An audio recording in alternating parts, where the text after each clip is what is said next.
Hello, and welcome to Read Along with Heather. Today, we will be reading Arthur Writes a Story by Mark Brown. Arthur's teacher, Mr. Ratburn, explained the homework. What should the story be about? Arthur asked. Anything, Mr. Ratburn said. Write about something that is important to you.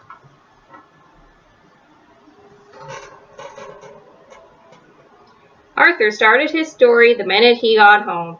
He knew exactly what he wanted to write about. How I got my puppy pal. I always wanted a dog, but first I had to prove I was responsible. So I started Arthur's pet business. My mom made me keep all the animals in the basement. It was a lot of work, but it was fun until I thought I lost Perky.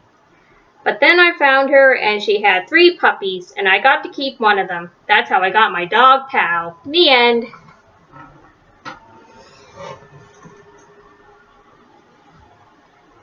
Arthur read his story to D.W. That's a boring story, D.W. said. Does it have to be real life? Because your life is so dull. I don't want to write a boring story, said Arthur. If I were me, D.W. said, I'd make the story about getting an elephant.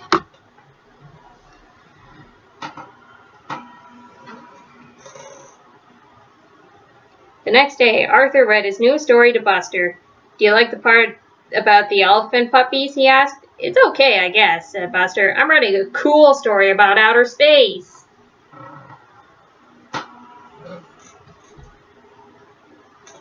Maybe my story could take place on the moon, thought Arthur.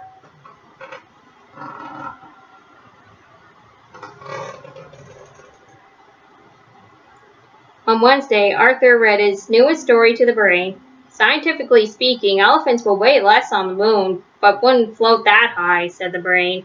So you don't like it? Asked Arthur. A good story should be well researched, said the brain, like mine. If I had a pet stegosaurus in the Jurassic period.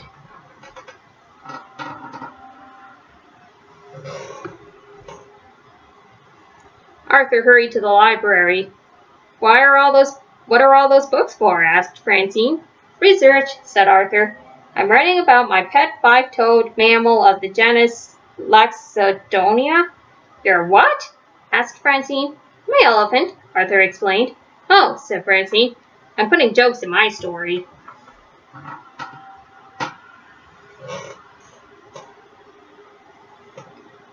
All through dinner, Arthur worried about his story. Please pass the corn, asked Father. Corn, that's it, said Arthur. Purple corn and blue elephants on planet Schmelephant. Now that's funny. Arthur's acting weirder than usual, said D.W.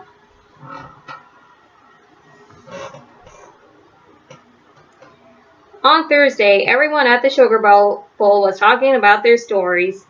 Last year, a kid wrote a country western song for her story, said Prunella, and she got an A+. How do you know? Asked Arthur. That kid was me, explained Prunella. Mr. Ratburn said I should send it to a record company. It was that good. Wow, said Arthur.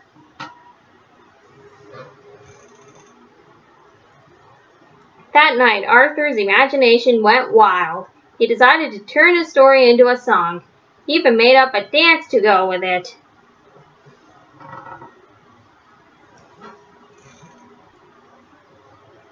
Later, he tried it out on his family.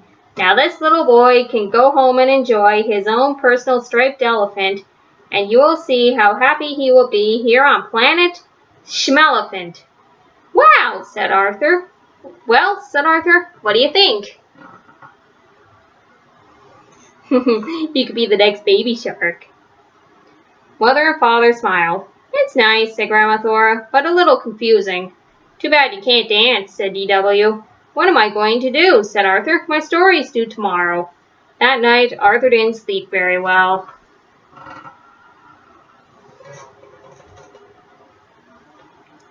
The next day, Arthur worried until Mr. Ratburn finally called on him. When Arthur's song and dance was over, the classroom was so quiet. It was almost spooky. Binky raised his hand. Did that really happen?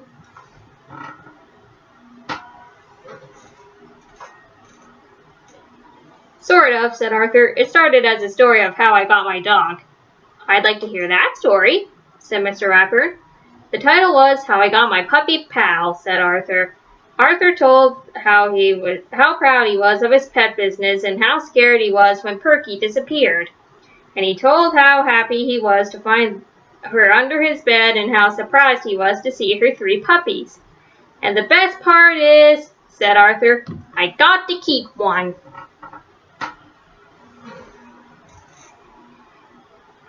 Buster said, I like that story better than your other one. Great story, said Binky. I think Arthur's story was the best, said Francine. Good work, said Mr. Ratburn. Of course, I expect you to write it all down by Monday. Then Mr. Ratburn gave Arthur a gold sticker. Oh, and one more thing, he said. Leave out the dancing. And that's the end of Arthur Writes a Story.